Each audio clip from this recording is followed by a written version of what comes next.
அதனால அவரை நெஞ்சில வச்சிருக்கிறவங்க விசில் அடிச்சவங்க இதை கொஞ்சம் காது கொடுத்து கண்ணு திறந்து மூளை விழிச்சு கேட்டீங்கன்னா நல்லது நடக்கும். பாராட்டு வந்து எல்லா புகழும் உங்க தளபதிக்கு தான் வந்து சேரும். இந்த திருநெல் நிதி அந்த கெட்ட கெட்ட வார்த்தைகள் நாம் தமிழ்ல இருந்து ஆர்வமா பேசுற பெண்களுக்கு இன்ஸ்டாகிராம்ல பேஸ்புக்ல கொச்சையா போடுறது, இந்த விரிச்சுவல் வாரியர்ஸ் விஜய் கட்சிக்காரர்கள் ஆதரிக்காரர்களுக்கு ஒரே வேண்டுகோள் என்னன்னா அரசியல் செய்ய கற்றுக்கொள்ளுங்கள், தெரிந்து கொள்ளுங்கள். 6 மாசம் டைம் கொடு, 6 மாசம் டைம் கொடு. அப்ப திருசாமலை கை வச்சா சும்மா இருக்கான்னு கேட்க வேண்டிய சூழ்நிலை வருது. வந்து கொடுங்கோல் ஆட்சி செய்த ஜெயலலிதாவாக இருந்தாலும்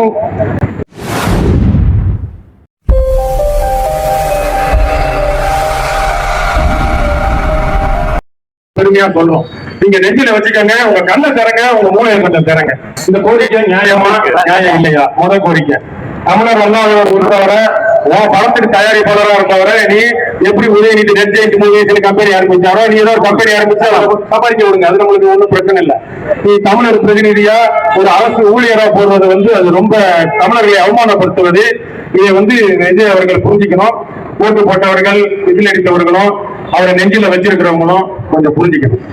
இப்ப 2வது கோரிக்கை, தமிழர் நாட்டில் தமிழர்களுக்கு இதெல்லாம் நீங்க வந்து தேர்தல் வாக்குறுதியா கொடுத்ததுதான். 80% வந்து அரசு பணிகள்ல தமிழர்களை மட்டுமே நியமிப்பேன், அதை வந்து சட்டமா ஏற்றுங்கன்னு சொல்றோம். நீங்க சொல்றதும் நாங்க சொல்றோம். தயவு செய்து எங்க அண்ணனை திட்டுறாங்க, எங்க தளபதியை திட்டுறாங்க, இவங்க எல்லாம் வந்து தொழில் நிதி அது இதுன்னு போட்டு பச்சியா பேசாம உங்க அண்ணனை திரும்ப திரும்ப சொல்றேன், உங்க அண்ணனை நெஞ்சில வச்சுக்கங்க, கண்ணை தரங்க, இந்த கோரிக்கையை கொஞ்சம் காது கொடுத்து கேளுங்க. இந்த ஒரு பழக்கத்தை நீங்க வந்து உங்க கட்சியில அவர் ஆதரவாளர்கள் அவருக்கு வாக்களித்தவர்களா இதை யோசிங்க. அவருக்கு நட்பண்பா இருக்கிறது, அவரை நீங்க உறவா கொண்டாடுறது நாங்க எந்த ஒரு குறையாக சொல்லல. இந்த மக்கள் பிரச்சனைகளை கோரிக்கைகளை கேட்டு நிறைவேற்றலாம், அது உங்க தளபதி விஜய்க்கு தான் பெருமை. நாங்களும் பெருமையா புகழ் பாடுவோம், நாங்களும் சோழத்தை அடிப்போம், பதாக வைப்போம், நன்றி தெரிவிப்போம், மாநாடு கூட நடத்துறோம். நீங்க மூலத்தை செஞ்சு கொடுங்க. சரியா? 2வது கோரிக்கை அது. 3வது கோரிக்கை, வடநாட்டிலிருந்து இங்க வந்து பல பேர் பிழைக்கிறாங்க, ஒன்னும் தவறு இல்லை. அவங்களுக்கும் ஒரு பாதுகாப்பு இல்ல. எவன் எங்க வரான், எந்த ஊருக்கு போறான், அவங்க பெண்களுக்கு என்ன பாதுகாப்பு? இப்ப கும்பி கும்பில அவங்க அவங்க குழந்தைக்கு பாதுகாப்பு எல்லாம் கஞ்சா போதை சாராயம் இப்படி ஒரு ரொம்ப கேவலமான நிலையில தமிழ்நாடு இருக்கிறதுனால இன்னர் பர்மிட் லைன் அசாம்ல இருக்கு, வடமேற்கு மாநிலங்கள்ல இருக்குன்றப்ப அப்ப இங்க கொண்டு வாங்க. யார் யார் வராங்க, எங்கெங்க வேலை செய்யறாங்க, எவ்வளவு நாள் இருக்க போறாங்க. அப்ப காவல்துறைக்கு ஒரு எளிதா இருக்கும் குற்ற சம்பவங்களை கட்டுப்படுத்துறதுக்கு, அவங்களை ஒருங்கிணைக்கிறதுக்கு, அவங்களும் ஒழுங்கா வாழ்ந்துட்டு ஒழுங்கா போறதுக்கு, நம்ம மக்களும் நல்லா இருக்கிறதுக்கு. அப்ப வந்து அது ஒரு எளிமையான இது வந்து ஒரு அடிப்படை உரிமை மனிதன் வாழ்வதற்கு. இது வந்து நம்ம கேட்கிறோம். அதனால அவரை நெஞ்சில வச்சிருக்கிறவங்க விசில் அடிச்சவங்க இதை கொஞ்சம் காது கொடுத்து கண்ணு திறந்து மூளை விழிச்சு கேட்டீங்கன்னா நல்லது நடக்கும். பாராட்டு வந்து எல்லா புகழும் உங்க தளபதிக்கு தான் வந்து சேரும். அப்ப இந்த 3 கோரிக்கைகளை உங்க தளபதியை நெஞ்சில மட்டும் வச்சுட்டு நீங்க மண்டையை திறந்து மூளையை திறந்து கண்ணை விழிச்சீங்கன்னா நல்ல காரியம் உங்களுக்கும் நடக்கும், எங்களுக்கும் நடக்கும். எல்லா புகழும் உங்க தளபதிக்கே வந்து சேரும். சரியா? இது போதுமா உங்களுக்கு நெஞ்சு குளிர்றா? சரியா? அதாவது இந்த 3 கோரிக்கைகளை நாம் தமிழர் கட்சியின் நியாயமான கோரிக்கைகளை செறி கொடுக்க பழகுங்கள். வேற யாருக்கு பொருள் கொடுத்தாலும் எதிர்ப்பு தெரிவித்தாலும் சட்டமன்றத்தில் கேள்வி கேட்டாலும் கேலி செஞ்சாலும் பதிலுக்கு கேலி செய்வது, அறிகுறிகளை காட்டுவதை தவிர்த்து விட்டு காது கொடுத்து கேட்க ஆரம்பிங்க. ஏன்னா நீங்க அதிகாரத்துக்கு வந்துட்டீங்க. வந்துட்டப்ப அந்த அதிகாரத்தை பயன்படுத்தி மக்களுக்கு நல்லதை செய்யுங்க, நல்ல பேர் வாங்குங்க. இப்ப வந்து கொடுங்கோல் ஆட்சி செய்த ஜெயலலிதாவாக இருந்தாலும் அவங்க கடைசி 2-3 வருஷம் தமிழர் நிலைப்பாடு ஆதரவு அரசியல் நிறைய எடுப்பாங்க. 7 தமிழர் விடுதலை ஜெயலலிதா தீர்க்கமா இருந்தாங்க. இதே பெரம்பூர் தொகுதியில ஜெயலலிதா அவர்கள் படம் போட்டு நாங்க பதாகைகள் எல்லாம் வச்சோம், நன்றி தெரிவிச்சு. தமிழ்நாடு முழுக்க நாம் தமிழர் கட்சி செல்வி ஜெயலலிதா அவர்களுக்கு பதாகை வைத்தது, நன்றி தெரிவித்தது. அமெரிக்கால இருந்து அப்ப துணை அதிபராக வந்த ஹிலாரி கிளின்டன் வந்து சென்னைக்கு வந்தாங்க. அப்ப வரப்ப அவங்க சென்னை வானூர்தி நிலையத்திலிருந்து ஜெயலலிதா அம்மையாரை சந்திக்க போன வழியில வந்து இளமான இயக்குனர் மணிவண்ணன் ஐயாவும் சீமானும் சேர்ந்து யோசிச்சு நம்ம இனப்படுகொலை பதாகையை வச்சு அமெரிக்காவுக்கு தெரியப்படுத்துவோம், ஹிலாரி கிளின்டனுக்கு தெரியப்படுத்துவோம். அவங்க வந்து ஹிலாரி கிளின்டனும் ஜெயலலிதாவும் பேசுறது 1/2 மணி நேரம் பேசும்போதுல இனப்படுகொலையை தமிழ் இனப்படுகொலையை பேச வச்சப்போ அடுத்து நாங்க ஜெயலலிதா அவர்களுக்கு நன்றி தெரிவிச்சோம்.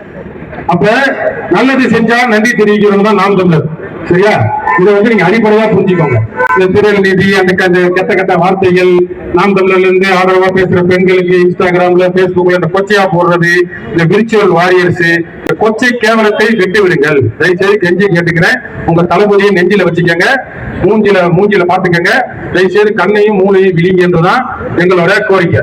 இன்னைக்கு ஜூலை 5 2 சம்பவம், அந்த 6 வருஷத்துல 2 துயர சம்பவங்கள் நடந்திருக்கு. ஒண்ணு, ஆம்ஸ்ட்ராங் கொலை செய்யப்பட்ட நாள் இன்னைக்கு. அப்ப நீங்க இன்னைக்கு அதிகாரத்துக்கு வந்திருக்கீங்க. ஏற்கனவே இந்த திமுக சரியான குற்றவாளிகளை கண்டுபிடிக்கல. இப்ப தீர்க்கமா ஒரு முடிவெடுத்து அவர் கொலைக்கு காரணமான குற்றவாளிகளை விரைந்து கண்டுபிடிங்க. அது ஒண்ணு. இரண்டாவது, இன்னைக்கு ஃபாதர் ஸ்டான் சுவாமி நினைவு நாள். இந்த மோடி வல்லாதிக்க இந்திய அரசினால் ஒரு 85 வயசு முதியவருக்கு அவர் சிறையில் இருக்கிறப்ப ஒரு ஸ்ட்ரா கூட கொடுக்க முடியாம, பார்க்கின்சன் நோய், நரம்பியல் நோய் வந்து பாதிக்கப்பட்டவருக்கு கொடுக்க முடியாம, ஒரு நீதியின் பொருட்டு மலைவாழ் மக்களுக்காக நீர் நிலத்துக்காக போராடின ஒரு தமிழர் வரலாற்றுல ஜார்க்கண்ட்ல போய் போராடி இறந்த நாள், கொலை செய்யப்பட்ட நாள் மோடி அரசு. நாங்க கிறிஸ்டின் ஜோசப் விஜய் கிறிஸ்துவர்கள் ஓட்ட வாங்கணும்னு சொன்னா, மோடி அரசு வந்து இந்த இந்திய ஒன்றிய அரசு வந்து மத சிறுபான்மையினரை எவ்வளவு கேவலமாக கொச்சையாக மனித உரிமை போராளிகளை என்கவுண்டர்ல சுத்திட்டு வரான், சிறையில போட்டு அடிச்சு கொள்றான்றத விஜய் அவர்களே இப்பதான் ஒரு பேரை கூட கேள்விப்பட்டிருக்கீங்க. வேலைக்காலத்துல படிச்சாலும் அந்த ஃபாதர் யாருன்னு விசாரிங்க, பேரை தெரிஞ்சுக்கங்க, ஏன் கொல்லப்பட்டாருன்னு தெரிஞ்சுக்கங்க. உங்க கட்சிக்காரங்களுக்கு ரீல்ஸை கறந்து இந்த ரீல சொல்லி கொடுங்க. சரியா? நீங்களும் உங்க தொண்டர்களுக்கு உசி பேத்தி விடுற மாதிரி இனிமே என்ன ஒண்ணு நடக்கும், நாங்க பொறுப்பு இல்ல கபர்ச்சி இப்படின்னு டான்ஸ் ஆடுறதை விட்டுட்டு நான் உங்களுக்கு கெஞ்சி கேட்டுக்கிறேன். இது ஒரு லேர்னிங் ப்ராசஸ். உங்க தலைவருக்கும் வேணும், உங்க தொண்டர்களுக்கும் வேணும். செவி கொடுத்து முதல்ல கேளுங்க.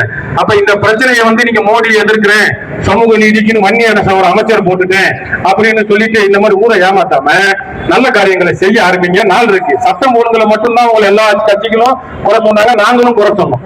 சட்டம் ஒழுங்குன்றது குழந்தைகள் உயிர் போது, பெண்கள் உயிர் போது, அதுதான் குறை சொன்னாங்க. 6 மாசம் டைம் கொடு, 6 மாசம் டைம் கொடு. அப்ப திருசாமலை கை வச்சா சும்மா இருப்பியான்னு கேட்க வேண்டிய சூழ்நிலை வருது. அதனால அந்த 6 மாசமா இருந்தாலும் 6 வருஷமா இருந்தாலும் மக்கள் பணிகள்ல கவனம் செலுத்துங்க. சரியா 9 மணில இருந்து சாயங்காலம் 5 மணி வரைக்கும் அலுவலகத்துல வந்து போறவங்க நீங்க ஒரு 1/2 மணி நேரம் அந்த தலைமை செயலகத்திலே தூங்கிட்டு ஒரு 7 இருந்து 8 மணி வரைக்கும் பெரம்பூர் தொகுதிக்கு வந்து போக முடியாதா? முதலமைச்சர் வந்தாருன்னா இங்க துரிதமா வேலைகள் நடக்கும்ல. இது நியாயமான கோரிக்கை தானே. தூங்க சொல்றான்னு இல்ல, எல்லாருக்கும் பணி இருக்கிறப்போ சோர்வு இருக்கும்.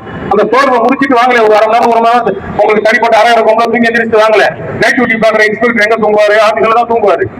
கொஞ்ச நேரம் தூங்கிட்டு அடுத்த கட்ட பணிக்கு நகருவாரு. அப்ப பெரம்பூர் தொகுதிக்கு வாங்க. உங்க அந்த பட்டாளங்கள் வானரங்கள் எல்லாம் கொஞ்சம் சொல்லி, நம்ம வளர்ந்துட்டோம்டா, நம்மளுக்கு வீட்டை முடிச்சிருச்சுடா, நம்ம ஆம்பளடா பொம்பளடா, நம்ம முதிர்ச்சி அடையணும்டா, நம்மளுக்கு வரலாறு தெரியணும்டா அப்படின்னு சொல்லி கொடுத்து வாங்க. அதனால இதெல்லாம் வந்தீங்கன்னா நல்ல ஒரு மாற்றம் உங்களுக்கும் நடைபெறும். உங்க கட்சியில இருக்கிறவங்களுக்கு இந்த ரீல்ஸ் பஸ்ல போறது, மெட்ரோ ட்ரெயின்ல போறது, ஆந்திரால அந்த பவன் கல்யாணம் யாரோ பார்க்கறத பார்த்துட்டு அப்பப்ப காப்பி அடிக்கிறது தயவு செய்து காணும். தயவுசெய்து கெஞ்சி கேட்டுக்கிறோம். மக்கள் பிரச்சனைகள் இன்னைக்கு பகல் நேரங்கள்ல நண்பகல்ல 2ல இருந்து 3 மணிக்கு ஒரு மின்சார துண்டிப்பானாலும் வீட்டுல உட்கார முடியல, இருக்க முடியல. அப்போ நீங்க வந்து இன்னைக்கு மின்சார தொல்லை வந்து எல்லா தமிழ்நாடு முழுக்க தலைவரிச்சா இருக்கு. நீங்க என்ன சொல்லிருக்கீங்க? பொறும்போர் நிலங்கள்ல குடியிருந்தாலும் 40 வருஷத்துக்கு மேல அங்க வாழ்ந்துருந்தாங்கன்னா அவங்களுக்கு பட்டா கொடுக்கல, ஏற்பாடு செய்வோம். முந்தானத்து பூந்த மொழியில அடிச்சு கொடுக்குறாங்க. அப்ப அது உங்க காதுக்கு கேட்கலையா? சரியா? அதனால விஜய் கட்சிக்காரர்கள் சாதைக்காரர்களுக்கு ஒரே வேண்டுகோள் என்னன்னா, அரசியல் செய்ய கற்றுக்கொள்ளுங்கள், தெரிந்து கொள்ளுங்கள். உங்கள் தலைமைக்கு இந்த கோரிக்கைகளை எடுத்து செல்லுங்கள். தளபதி அண்ணன் இதை செஞ்சா நல்லா இருக்கும், இதை வந்து மக்கள் நம்ம விரும்புறாங்க அப்படின்றத எடுத்து செல்லுங்க. இது ஒரு நல்ல ஆக்கப்பூர்வமான பணி. இப்ப ஒன்றிய அரசை எதிர்க்கிறேன்னு எந்த ஒரு போராட்டமும் பண்ணதில்லை. அப்ப இந்த ஸ்டான் சுவாமி நிகழ்வு சொல்றாங்கன்னா இந்த மாதிரி வரலாற்றை அவங்களுக்கு சொல்லிக் கொடுங்க. மத ரீதியா மனித உரிமைக்காக போராடுறவங்கள இந்த ஒன்றிய அரசு, இந்த மோடி அரசு எப்படி வஞ்சிக்குது அப்படின்றத அந்த மக்களுக்கு உங்க கட்சிக்காரங்களுக்கு சொல்லிக் கொடுத்து ஒன்றிய அரசுக்கு எதிராக நீங்க போராட கற்றுக்கொள்ளுங்கள். போராடுறவங்க எவனும் எந்த ஒரு முதலமைச்சரா இருந்தாலும் பிரதமரா பாஜக போராடி இருக்கீங்க. அவங்களை எதிர்த்து எச் ராஜா போராடுறாரு, அவரு போராடுறாரு. ஒன்றிய அரசு அதிகாரத்துல இருந்தாலும் எல்லாருமே போராடுறாங்க. ட்ரம்ப் எதிர்கட்சியா இருந்தாலும் போராடுவாரு, ஒபாமா எதிர்கட்சி, பில் கிளின்டன் எதிர்கட்சியா இருந்தாலும் போராடுவாங்க. உங்க கட்சிக்காரர்களுக்கு நான் விஜய் அவர்களிடம் கேட்டுக்கொள்வது, உங்க தொண்டர்களை நீங்களும் நெஞ்சில வச்சுக்கோங்க, மூஞ்சில வச்சுக்கோங்க. தயவு செய்து போராட கத்துக் கொடுங்க. தயவுசெய்து போராட கத்துக் கொடுங்க. மக்கள் பிரச்சனைகளை காது கொடுத்து கேட்க சொல்லுங்க. இந்த பெரம்பூர் தொகுதிக்குன்னு தனியா ஆப்பு கொண்டு வரும். அந்த ஆப்ல நீங்க அது பண்ணலாம் இது பண்ணலாம். எல்லாரும் மக்கள் தானே, தமிழ்நாடு முழுக்க தானே உங்களுக்கு ஓட்டு போட்டாங்க. இப்போ நம்மளுக்கு நீங்க நல்லது செய்யணும்னு நோக்கத்தோட வந்திருந்தீங்கன்னா எல்லாருமே நல்லது செய்வாங்க. தமிழ்நாட்டுல 108 சீட்டு, அதுல 1 கழிஞ்சா 107. எதுக்குடா மீண்டும் தேர்தல்?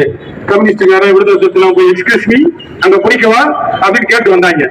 அவங்களும் சரி போய் போல, நாங்களாம் ஒரே கூட்டணி, ஆனா நாங்க விஜய்க்கு ஆதரவுன்னு சொல்லி வந்தாங்கன்னா இந்த தேர்தல் மக்களுக்கு வேணாம். அந்த ஒரு நிதி சுமை தேர்தல் ஆணையத்துக்கு மக்கள் போன வீண் ஆகணும் தான் எல்லா கட்சியும் ஒத்துழைச்சாங்க. நீங்க அதிகாரத்துக்கு வரணும். கவர்னர் மட்டும் உங்களுக்கு ஒரு வாரம் அலக்கழிச்சாரு.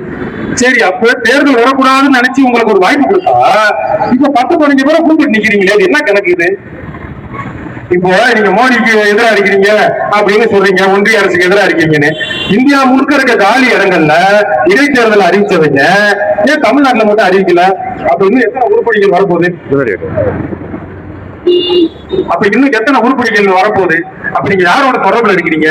மோடி காட்டுறதுக்கெல்லாம் கையெழுத்து போட்டுட்டு எல்லாம் போட்டுட்டு இருந்தீங்க அப்படின்னா ஒரு பிரயோஜனமும் இல்ல. ரீல்ஸ ரியலா மாத்துங்க. எங்களோட கோரிக்கை வந்து ரீல்ஸ ரியலா மாத்துங்க. காது கொடுத்து கேளுங்க. மக்கள் பிரச்சனைகளை காது கொடுத்து கேளுங்க.